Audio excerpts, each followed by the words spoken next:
கிறிஸ்துவுக்குள் அன்பானவர்களே, இன்றைய தியானத்திற்கு நாம் எடுத்துக்கொண்ட வேத பகுதி 2 ராஜாக்கள் 6:5-6.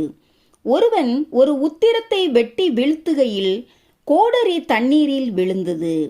அவன், ஐயோ என் ஆண்டவனே, அது இரவலாக வாங்கப்பட்டதே என்று கூவினான்.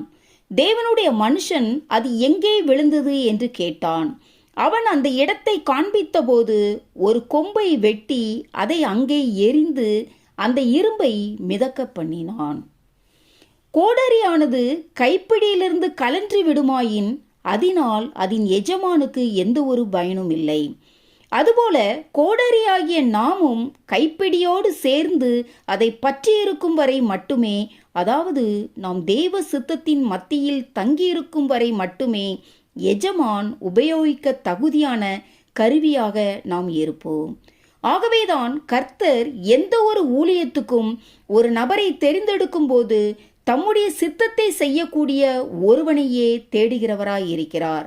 இதைத்தான் 1 சாமுவேல் 2:35 நான் என் உள்ளத்துக்கும் என் சித்தத்துக்கும் ஏற்றபடி செய்யத்தக்க உண்மையான ஒரு ஆசாரியனை எழும்ப பண்ணுவேன் என்று கர்த்தர் சொல்லுகிறார். எனவேதான் அவர் தாவீதை கண்டுபிடித்த போது, ஈசாயின் குமாரனாகிய தாவீதை என் இருதயத்துக்கு ஏற்றவனாக கண்டேன், எனக்கு சித்தமானவைகளை எல்லாம் அவன் செய்வான் என்று கூறுவதை அப்போஸ்தலர் 13:22 பார்க்கிறோம். கைப்பிடியிலிருந்து உடைந்து போன கோடரி உபயோகமற்றதாய் இருப்பது மட்டுமல்ல, அது அபாயகரமானது.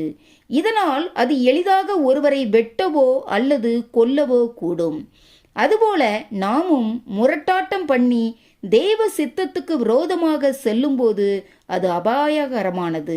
எனக்கு அன்பானவர்களே, கோடரியானது தண்ணீருக்குள் விழுந்தது போல நாமும் கலங்கின தண்ணீருக்குள் விழுந்து இரட்சிப்பின் சந்தோஷம், மன சமாதானம், கர்த்தர் பேரில் நமக்கிருந்த ஆதி அன்பு ஆகியவற்றை இழந்தவர்களாய், இழந்து போன ஆவிக்குரிய அனுபவங்களை ஒருபோதும் நம்மால் திரும்ப பெற்றுக்கொள்ள முடியாது என்று எண்ணிக்கொண்டிருப்போமானால் நம் தேவனால் கூடாத காரியம் ஒன்றுமே இல்லை என்பதை நாம் அறிந்தவர்களாய் இப்பொழுதே நாம் எழுந்து தெய்வ சித்தத்தின் மையத்துக்கு திரும்ப வருவோமானால் தேவன் தாமே நம்மை கனமுள்ள உபயோகமுள்ள பாத்திரமாக மாற்ற வல்லவராயிருக்கிறார்.